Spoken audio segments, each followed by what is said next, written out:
तो देखा आपने किस प्रकार से कर्नाटका के वेंडर्स यूपीआई को हटा रहे हैं या यूपीआई से पैसा लेना स्वीकार ना करते हुए कह रहे हैं हम सीधे कैश में ही पैसे स्वीकार करेंगे। इसके पीछे कई रीजन है, पर दो मेजर रीजन आ रहे हैं। जैसे इसके पहले आपने देखा था कि एक पानीपुरी वाले को जीएसटी का अच्छा खासा तगड़ा नोटिस आ चुका था। अभी हाल ही में सब्जी वाले को जीएसटी का नोटिस आया। पर प्रश्न ये उठता है कि विश्व में ग्लोबल लीडर बनता यूपीआई, अमेरिका के वीजा को हमारे यूपीआई ने पछाड़ दिया। ये आपको याद रखना होगा। 2016 में NPCI that is national payment corporation of India ने यूपीआई को तैयार करा था। आज वैश्विक स्तर पर यूपीआई टॉप पर पहुंच, तो फिर हमारे ही भारत में यूपीआई का विरोध क्यों हो रहा है, स्पेशली दक्षिण भारतीय राज्यों में? प्रश्न ये भी खड़ा हो रहा है। पर सबसे पहले आपको समझना होगा कि आपको जीएसटी नोटिस कब आ सकता है। पहली कंडीशन है तो उसको आप चेक करिए।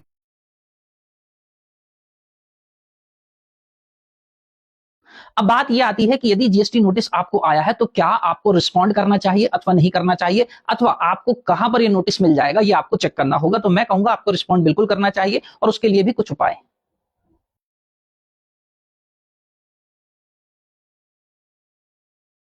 मैं आपको इसलिए हर बार समझाता रहता हूं कि व्यापारियों से बचिए, बड़े बड़े प्रमोशन से बचिए, बड़ी बड़ी जो दिखावटी चीजें हैं उनसे बचिए। पर आप मेरी बातों को जल्दी नहीं मानते हैं, क्योंकि मुझे पता है आपको लगता है ठीक है, बोलने वालों को क्या फर्क पड़ता है, वो वाली बात होती है।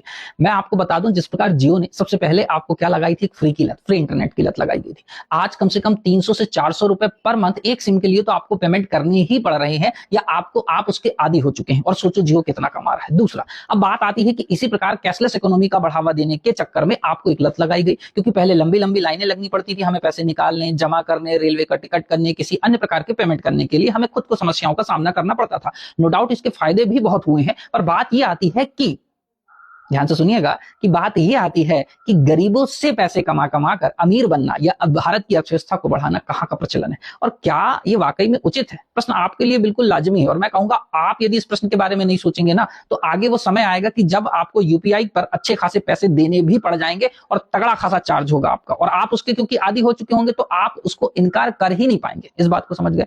अभी भी एक वक्त है आपके पास में, सोचिए समझिए और आगे बढ़िए, वरना पैसे कमाने की कला तो आप देख लो कितना पैसा आ रहा है।